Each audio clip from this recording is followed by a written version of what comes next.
రంగ ప్రవేశం చేస్తారు.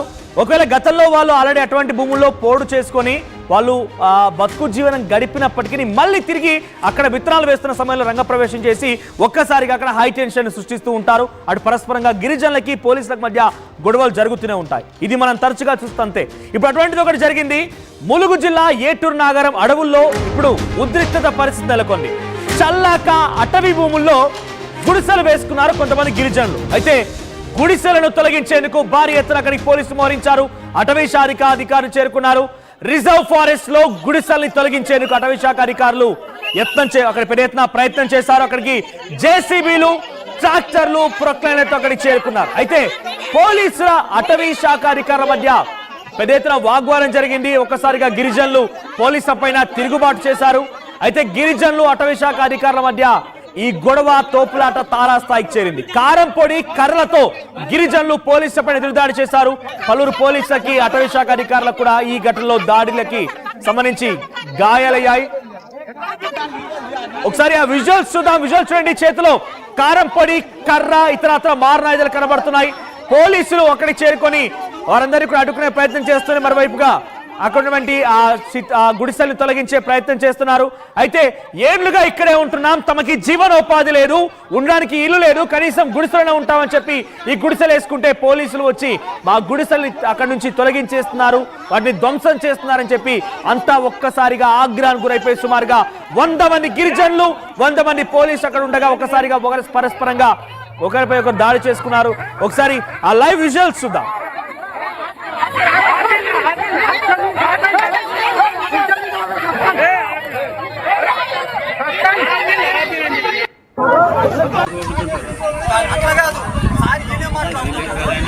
సమాధానం చెప్తున్నాను. మిగతా డిపార్ట్మెంట్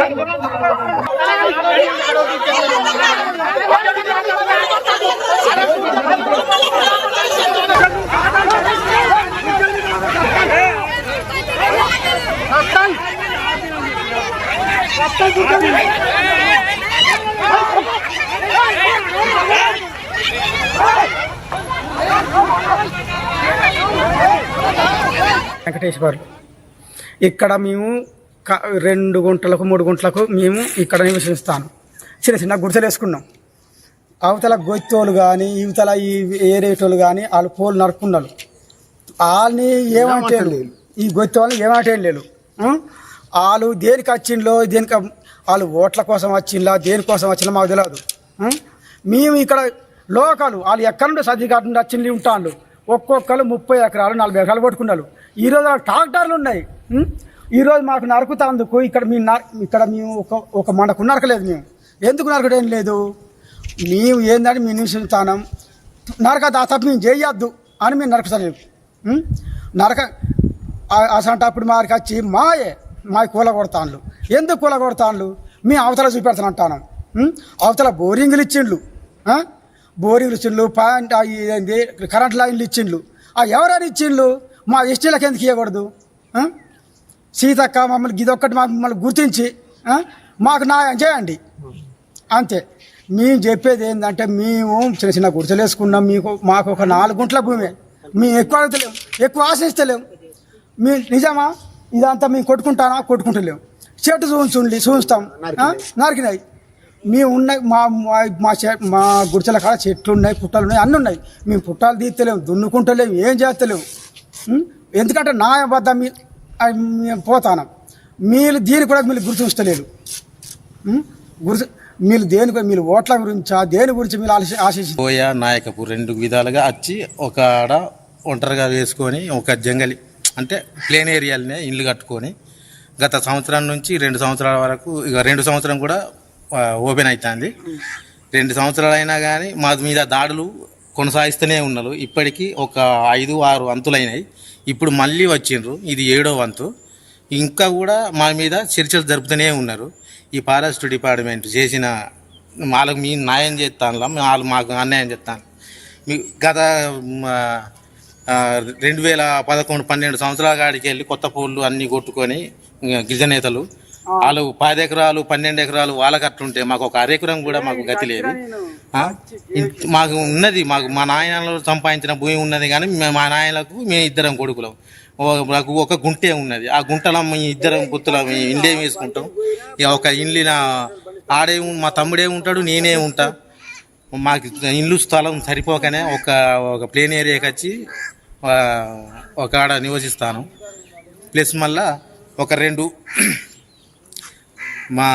ఒక సంవత్సరం నుంచి ఇంత కష్టపడి ఇంత ఇల్లు కడతా అంటే కూడా వేసుకుంటా అంటే కూడా మా మీద ఇంకా దాడులు ఆపుతలేరు.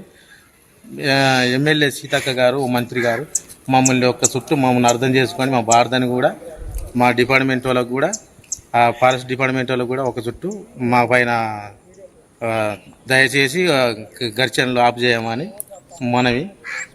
ఇక ఇంతే. ఇతర రాష్ట్రాల నుంచి కూడా, ఛత్తీస్గఢ్ రాష్ట్రాల నుంచి కూడా వలస వచ్చిన వాళ్ళు ఉన్నారు, చాలా మంది ఉన్నారు. ఛత్తీస్గఢ్ రాష్ట్ర పూలు వాళ్ళకు ఒక్కొక్క 10 ఎకరాలు 12 ఎకరాలు వాళ్ళకు కేటాయించి ఉన్నాయి. వాళ్ళకు కొత్త పూలు తయారైనాయి. వాళ్ళు పంట చేసుకుంటాను, పండించుకుంటాను. వాళ్ళ మీద లేని చర్చలు వాళ్ళు మొన్న ఇక్కడి నుండి స్థానిక నుంచి నివారించిన వాళ్ళం మేము. మాకు గుంట భూమి కూడా ఒక స్థలం కూడా లేదు. ఎమ్మెల్యే సీతక్క గారు ఇప్పుడే మా మనవి మేము కోరుకునేది ఏంటంటే దయచేసి మా మీద దాడులు ఆఫ్ చేయండి. తమకి ఎటువంటి ఆధారం లేదు, బతుకు జీవనం కోసం ఎటువంటి ఆధారం లేదు. మేమేమో చిన్నగా 1-2 గుంటలు ఇక్కడ ఆల్రెడీ చదును చేసుకున్న ప్రాంతంలో ఉంటుంటే మమ్మల్ని ఇప్పటికే 5-6 వంతులుగా మమ్మల్ని ఇక్కడ నుంచి పంపించే ప్రయత్నం చేశారు. ఇది 7వ వంతుగా అయింది. కానీ మాకు మాత్రం ఇంకా ఒక ఆశ్రయాన్ని కల్పించలేకపోతున్నారు. యువతల వైపుగా చాలా ఉన్నవారికే మరింతగా సమకూర్చే ప్రయత్నం చేస్తున్నారు. 10 ఎకరాలు 15 ఎకరాల వరకు వారంతా చదును చేసుకుని అక్కడ ఉంటే వారిని టచ్ చేయడం లేదు, కానీ మా పైన దాడి చేస్తున్నారని చెప్పి వాళ్ళు చెప్తున్నారు. అసలు ఇదంతా కూడా ఒక రకంగా 2 తెగల మధ్య వివాదంగా ఉంది. ప్రస్తుతానికి పోలీసులు అక్కడికి చేరుకున్నారు. ఆ పోలీసులు అక్కడ నుండి గుడిసెల్ని తొలగించే ప్రయత్నం చేయగా వీరందరినీ అడ్డుకొని పరస్పరంగా దాడి కూడా యత్నించే ప్రయత్నం చేశారు. ప్రస్తుతం మన ప్రతినిధి వెంకటరత్నం సిద్ధంగా ఉన్నారు. ఎస్ వెంకటరత్నం, సో ప్రజెంట్ ఈ ఇష్యూకి సంబంధించి అప్డేట్స్ ఏంటి? అంటే ఏంటి 2 తెగల మధ్య విభేదంగా ఉందా? ప్రజెంట్ అక్కడ గుడిసెలు వేసుకున్న వారు అటవీ ప్రాంతంలో పోడు భూముల్లో వేసుకున్నారా? ఇంకొక తెగ అవతల వైపుగా అని చెప్పి వారంతా మాట్లాడుతున్నారు. ఇంతకీ ఏం జరిగింది? ఆ యువతల వైపుగా తెగని టార్గెట్ చేయకుండా పోలీసులు వీళ్ళని మాత్రమే ఎందుకు పంపించే ప్రయత్నం చేస్తున్నారు? ఇప్పటి నుండి కాదు, గత కొన్ని దశాబ్దాల నుంచి జరుగుతున్నటువంటి వ్యవస్థగా చెప్పుకోవచ్చు. ప్రస్తుతానికైతే ఇక్కడ వీళ్ళు ఆరోపిస్తున్నది ఏంటంటే ఇక్కడ గతంలో కూడా అనేక మంది ఇక్కడ వేరే ఆ తెగకు సంబంధించినటువంటి వాళ్ళు కూడా ఒక్కొక్కరు 30 ఎకరాలకు పైగా పోడు భూములను ఇక్కడ స్వాధీనం చేసుకున్నారు. మొత్తం అడవులను నాశనం చేసి 100 ఎకరాలు కూడా స్వాధీనం చేసుకున్నా కానీ అప్పుడు లేని ఇబ్బందులు, మేము కనీసం ఇంటి నిర్మాణం కోసం 2-3 ఆ గుంటల భూమిని మేము చదును చేసుకుంటే తప్పేంటన్నటువంటి ఒక ఆందోళన మాత్రం వీళ్ళలో కనిపించింది. దీనికి సంబంధించి ఇక్కడ ములుగు జిల్లా ఏటూరు నగరం, అలాగే ఇక్కడ చెల్పక అటవీ ప్రాంత సమీపంలో కూడా జరుగుతుంది. ఇక్కడ రొయ్యూరు ప్రాంతాల్లో కూడా ఇట్లాంటి పరిస్థితులు ఉండడంతో ప్రస్తుతానికైతే ఇక్కడ చెల్పక శివార్లో కూడా ఉదయం అంటే గత కొద్ది 2-3 ఏళ్ల నుండి వీళ్ళు అక్కడ ఉన్నటువంటి ప్రాంతాల్లో కొంత భూమిని ఇక్కడ సాఫ్ చేసుకొని చదును చేసుకొని అక్కడ నివాసం ఉంటున్నటువంటి పరిస్థితి. వీళ్ళు చెప్తున్నటువంటి ఆరోపణలు కనుక ఒక్కసారి గమనిస్తే, ఎందుకంటే గతంలో ఒక్క కుటుంబంలో కూడా 2-3 పిల్లలు ఉన్నటువంటి వాళ్ళు ఎదిగిన తర్వాత కూడా వాళ్ళ పెళ్లిళ్ళు అవుతున్నటువంటి సమయంలో వాళ్లకు మళ్ళీ వేరే కుటుంబం కూడా ఏర్పడాల్సినటువంటి ఉంది. కనీసం భూములే తమకు కూడా కుటుంబాలని నిర్మించుకోవడం కోసం అక్కడ గుడిసెలు వేసుకున్నాం తప్ప మాకు వ్యవసాయం కోసం కాదు అంటే దీన్ని ఉదహరిస్తున్నారు. అంటే మేము నివాస యోగ్యానికి అనుకూలంగా ఉన్నటువంటి ప్రాంతంగా మేము ఉన్నప్పుడు ఇక్కడ కొంతమంది అక్రమంగా కూడా ఇక్కడ 10 ఎకరాలు 20 ఎకరాలు అలాగే 30 ఎకరాల ప్రాంతాలని కూడా వీళ్ళు చదును చేసుకొని పోడు భూములను స్వాధీనం చేసుకొని వ్యవసాయం చేసుకుంటున్నారు. వాళ్ళను పట్టించుకోలేని మమ్మల్ని ఎందుకు పట్టించుకుంటున్నారు అన్నటువంటి ఆలోచన వీళ్ళు చేస్తున్నారు తప్ప 2 తెగల మధ్య ఘర్షణగా దీన్ని అభివర్ణించడానికి లేదు. కాకపోతే ఏంటంటే కొంతమంది దీన్ని రెచ్చగొట్టేటువంటి ప్రయత్నం చేస్తున్నారు. ఈ రోజు ఉదయం కూడా ఇక్కడ పోలీసులు, అటవీ శాఖ సిబ్బంది వీళ్ళందరూ కలిసి కూడా అక్కడ ఉన్నటువంటి ప్రాంతాన్ని మొత్తం ఖాళీ చేసి వెళ్ళిపోవాల్సిందిగా అక్కడ చెప్పారు. గుడిసెలను కూడా తొలగించేటువంటి ప్రయత్నం చేయడంతో ఇక్కడ కొంతమంది అక్కడ ఉన్నటువంటి యువకులు కూడా పోలీసులపై కూడా కొంత అడ్డు. ఎన్ని కుటుంబాలు అక్కడికి వచ్చాయి? ఎన్ని కుటుంబాలు అక్కడ చదును చేసుకొని గుడిసెలు ఏర్పాటు చేసుకున్నారు? అంటే వారంతా కూడా నిరాశ్రయులుగానే ఉన్నారా? ఇక్కడ తప్ప వేరే ఆధారం లేదా వాళ్ళకి కనీసం ఉండడానికి ఒక నివాసం కూడా లేదా? ప్రస్తుతానికి వీళ్ళు చెప్తున్న దాని ప్రకారం వాళ్ళకు నివాసానికి కూడా వీళ్ళు అంటే తాతల తరం నుంచి ఇక్కడే ఉంటున్నాము, గత 30-40 ఏళ్ళ నుంచి కూడా ఉంటున్నాము, కానీ ఇక్కడ మాకు గుంట భూమి కూడా లేదు, వ్యవసాయం చేసుకోవడానికి కూడా మాకు భూములు లేవు, కాబట్టి మేము అడవి పనులు అంటే ఉత్పత్తులు నమ్ముకొని మేము బతికేటువంటి తమకు కనీసం నివాసం కూడా లేకపోతే ఎట్లా అన్నటువంటి ఒక ప్రశ్న వీళ్ళలో తలెత్తుతున్నటువంటి ఆ పరిస్థితి. ప్రస్తుతానికైతే ఇక్కడ వేరే వాళ్ళు ఇక్కడ అంటే ఉన్నటువంటి వాళ్ళకే ప్రభుత్వాలు దోచిపెడుతున్నాయి తప్ప తమలాంటి గృహం కూడా లేనటువంటి వాళ్ళను ఎందుకు విస్మరిస్తున్నారని చెప్పి మంత్రి సీతక్కకు కూడా విన్నవించుకుంటున్నటువంటి సందర్భం. ఎందుకంటే అవసరం అనుకుంటే మీరు గ్రామ స్థాయిలోకి వెళ్ళి ఎంక్వైరీ కూడా చేయండి, మాకున్నటువంటి పరిస్థితులు